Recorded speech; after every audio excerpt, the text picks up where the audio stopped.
Hello, hello, hello. Ó mà ga ọ́. Àwọn èèyàn yìí tí kábíyèsí kó kún ààfin. Àwọn kan ní tẹ́sì àbí kí ló ń jẹ? Mariam, ẹ ṣe bó wà ní Canada. Kí ló ń ṣe ní Canada? Ṣí ló ń ṣe ní Canada lè wọ́n ló ti dé sáàfin. Ẹ jẹ́ ká gbà pé ó ti dé sáàfin. Ṣé rí gbogbo àwọn awuyewuye tá à ń gbọ́? Tá à ń gbọ́ ní íńtánẹ́ẹ̀tì láti gbọ́. Tó túbọ̀ ń kọ́mídì tó ń kọ́mídì. Ṣé kò wá fi hàn pé lóòótọ́ pé ó ti dé? Tuntun ta tún gbọ́ ń sìn. Lọ́ba ní Mariam. Ẹnìkan pe kábíyèsí o ní Àbújá. Wọ́n ní kábíyèsí tẹ̀ sí nílé l'Àbújá. Wọ́n ní nílé káàkiri o. Ìyẹn kábíyèsí o. Ṣé o mọ̀ pé àwọn ọba wọ̀nyẹn òun gan tiẹ̀ olówó gidi gan lòun. Òun ni first monarch nínú àwọn Yorùbá ọba. Ó try. Torí ẹ̀ ni àwọn olè olójú kòkòrò. Àwọn tó ń fẹ́ kí tó ń fi ilé tí wọ́n lẹ̀, tó ń fi dúkìá wọn lẹ̀, tó ń bá náà mìí du dúkìá wọn àtọkọ ẹ̀. Ẹ̀rí pẹ̀tẹ́ ni bọ́n ṣe ń disgrace ara wọn.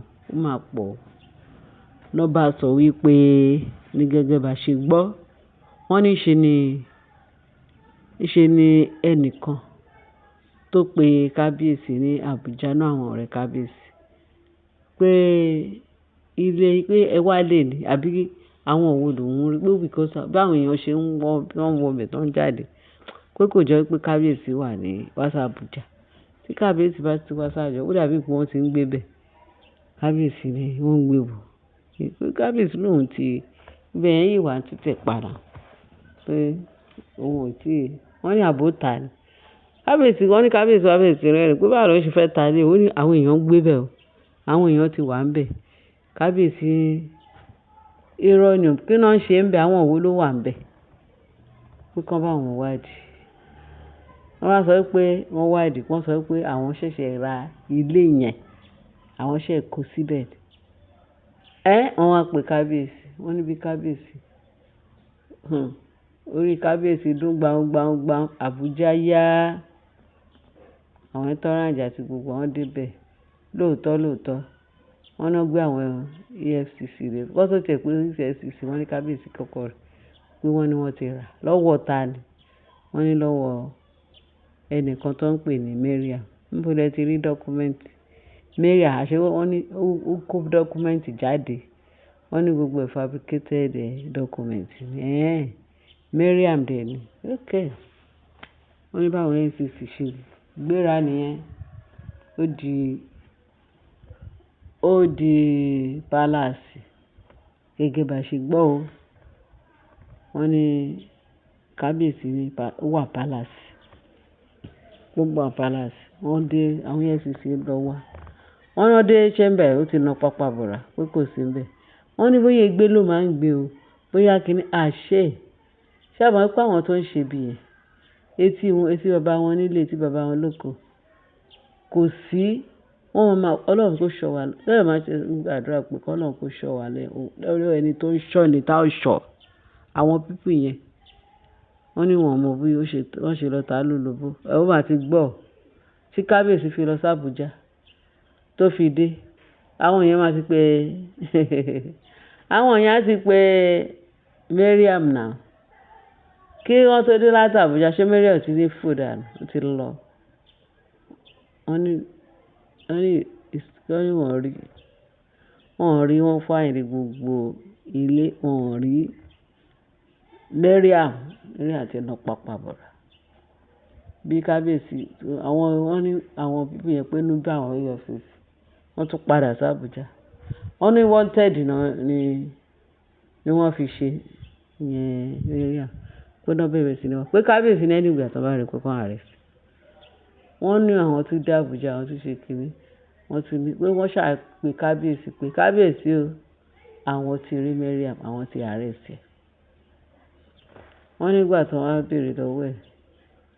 Báwo ló ṣe arrest ẹ̀? Báwo ló ṣe lọ ta lé? Ìwé ilé níbo ló ti rí? Torí ẹni tó ní ilé ìwé ilé wà lọ́wọ́ ẹ̀. Original gbogbo eléyìí counterfeit ni nítorí ẹ̀ pé wọ́n ṣáà ti mú kábíyèsí ní kán tì í mọ́lé ó ní kán tì í mọ́lé òun ò tiẹ̀ fẹ́ mọ̀ bóyá ọmọ wà lọ́wọ́ ẹ̀ àbí kò ṣọmọ ọmọ tán ti ní kì í ṣọmọ kábíyèsí torí nǹkan tá a tún gbọ́ sí ni pé wọ́n ní dráìvà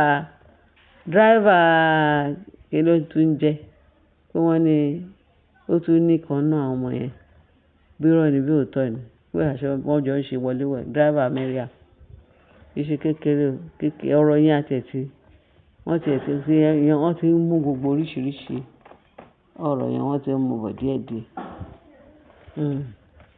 ọ̀rọ̀ yẹn ti ń jáde àtúnṣe ẹ̀gbọ́n yẹn pé kábíyèsí ọmọ tó tún ní ìwọ ló ní àwọn àṣírí títú wọ́n ní dráìvà kábíyèsí ló tún ní àwọn ọmọ ìbejì ọ̀rọ̀ yẹn ṣe rí pé Mariam ṣe mọ̀ pé àṣírí ẹ̀ ti tú pátápátá wọ́n nígbà tó wá bèèrè ẹ̀ pé báwo ló ṣe lọ ta ilé onílé ó ní òun máa tà á òun ò ṣe ní ta ilé onílé òun ò ṣe ní tà á nígbà kábíyèsí ti dé tó téèkì àwọn ọmọ tóun bí fún àbí kí lòun fẹ́ fi téèkì ọmọ tó yẹ ló ṣe lọ wọlé yẹn pé nǹkan tó kóun bá tà òun á fi máa tọ́jú òun àti ọmọ nígbà tí kábíyèsí ò tọ́jú wọn ṣe mọ̀ pé Mariam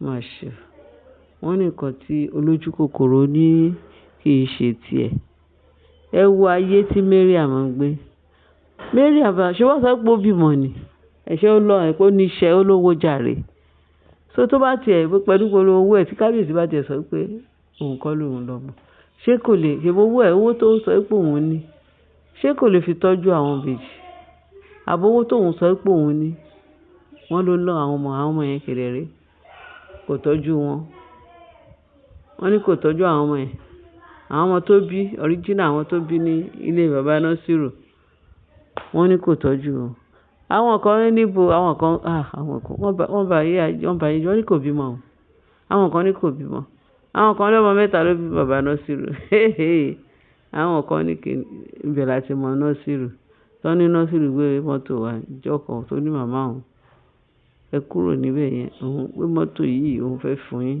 òun fẹ́ ṣe kiri wọ́n ní ó lé ọmọ yẹn bíi ìtajà kí ni Násírù ṣe kí ni bàbá Násírù ṣe fún kí làwọn méjì tó kù rí òótọ́ níbí rọ̀ ni wọ́n ní àwọn kan ní kò bímọ kò ṣe kí o mọ̀ ó lo odindi ọdún mẹ́ta ní ọ̀dọ̀ kábíyèsí ní ojúmọmọ láì ṣe ìrọ̀lẹ́ láì ṣalẹ́ láì ṣòru òun àti kábíyèsí wọ́n sún mọ́ra wọn láti gbẹ̀ kò lóyún rí ló wá sọ pé ìjọ tí kábíyèsí mọ̀ tí yó after 3 years ni kábíyèsí bá wọn sùn kábíyèsí ò mọ̀ pé òun bá wọn sùn òun ló di oyún ṣé gbogbo ẹ̀yin tẹ́ ń gbọ́ mi tẹ́tílẹ̀ ṣé ẹ̀ ti mọ̀ pé wọ́n bá fẹnu ẹran sẹ́nu tán wá tì wọ́n mọ ibi tó gbà wọ́n mọ ibi tó lọ wọ́n mọ ibi tí ẹran tó wà lẹ́nu disappear sí kí lẹ́yìn ṣe máa gbárù kan bẹ́ẹ̀ yẹn gbọ́ nígbà tí kábíyèsí wà ṣámṣám tójú ẹ̀ dá ṣámṣám kò fún Mariam lóyún ìgbà tí kábíyèsí wà mọ̀ tí ṣọ́ọ̀tì yẹn ló wá fún kábíyèsí ló fún Mariam lóyún àbí báwo ni ẹ̀yin èèyàn wa ẹ mọ̀ pé ó lágbára ṣe rí pé wọ́n ní bí rọ́bà lọ lógún ọdún ọjọ́ kan ti tọ́ àbá ṣọ́ọ̀tì tó ti bá ń sè ẹ wo bó ṣe wá bí ọmọ yẹn lọ́nà ọmọ bí tó ti rú torí gbogbo èèyàn rí lóyún ó sì bímọ tán lọ á ṣẹ̀ṣẹ̀ bẹ̀rẹ̀ sí rí gbogbo àwọn photoshoot pọ̀ lóyún ó ṣe kinní ó ṣe gbá ìjọ òun náà dá fatifati ṣe tó ti dípò ọmọ ẹni ọ̀tọ̀ lẹ́ni tó lóyún ọ̀tọ̀ lẹ́ni tó ní ìbejì kan ọ̀tọ̀ lẹ́ni tó bí kan pé kìí ṣe òun ló bí méjèèjì ayé ẹ wo bí Mariam ṣe disgrace rẹ̀ gẹ́gẹ́ bá a ṣe gbọ́ allegedly ṣé kìí ṣe disgrace lélẹ̀ ṣé kìí ṣe ìbanilórúkọ jẹ́ fún ara ẹ̀ ni ó nìkan ló ń ba orúkọ ara ẹ̀ jẹ́ torí kò sẹ́ni tí tó ràn níṣẹ́ àbí kò sẹ́ni tó ń kóbá òun nìkan ló kóbá rẹ̀ ẹ máa gbọ́ gbogbo àwọn gbólóhùn àwọn ìsọkúsọ tó ti ń sọ láti ilẹ̀ pẹ̀pẹ̀ nípa oyún tó sọ pé òun lóyún òun ò lóyún. Ìjọ́ mi á sọ pé oyún ti bàjẹ́. Ìjọ́ mi á sọ pé òun àti Naomi jà, Naomi ti ba oyún òun jẹ́. Òun àti Lizzy nà ọjọ́ kan fẹ́ nà pa, ó ní wọ́n ti ba oyún yẹn jẹ́. Before you know it, kò tiẹ̀ anybody tó tiẹ̀ rí Mariam nínú oyún, kó tiẹ̀ ṣe photoshoot oyún káàkiri rọ́. Wọ́n ní nígbà táwọn ará Ìgbìrà tó sọ pé Mariam bímọ, ṣé ọmọ pé inú íńtánẹ́ẹ̀tì náà láti gbọ́ pé ṣe bó wá ilé ní last week, a rí ní last month, ìjọ tó ń gbọ́ pé Mariam bí wọ́n náà rí ilé ní last month, pé wọn ò rí oyún nú ẹ̀ náà. Ẹ máa wò ó ti ǹjẹ́ ó jẹ́ gàtẹ́kẹ̀ jẹ́ gàtẹ́kẹ̀ fẹsẹ̀ méjì títí rọ́bì. Ẹ máa wòran. Àṣírí yìí máa tú. Wọ́n ló lọ ta ilé kábíyèsí ní Àbújá pé òun fẹ́ fi tán, pé òun mọ̀ ọmọ lọ tà. Ok. Àti gbọ́ngàn tí kábíyèsí fẹ́ sọ sí ìpẹ́tọ́ tí wọ́n làwọn EFCC sí mú nìkan lọ tì mọ́ ilé o. Èèyàn mú ní kí n sáré sọ bó ṣe ń lọ fún yín. Èṣì bẹ̀ ṣe ń tẹ́tí sí wa, bọ́ Ọlọ́run yóò dájú lórí wa. Jésù Kristi Olúwa wa. Àmín. Èṣì gan bá mi share, ẹ bá mi like, ẹ bá mi subscribe, ẹ bá mi fi tó kù sí comment section. Àbọ̀ Ọlọ́run á dájú lórí wa. Jésù Olúwa wa. Àmín.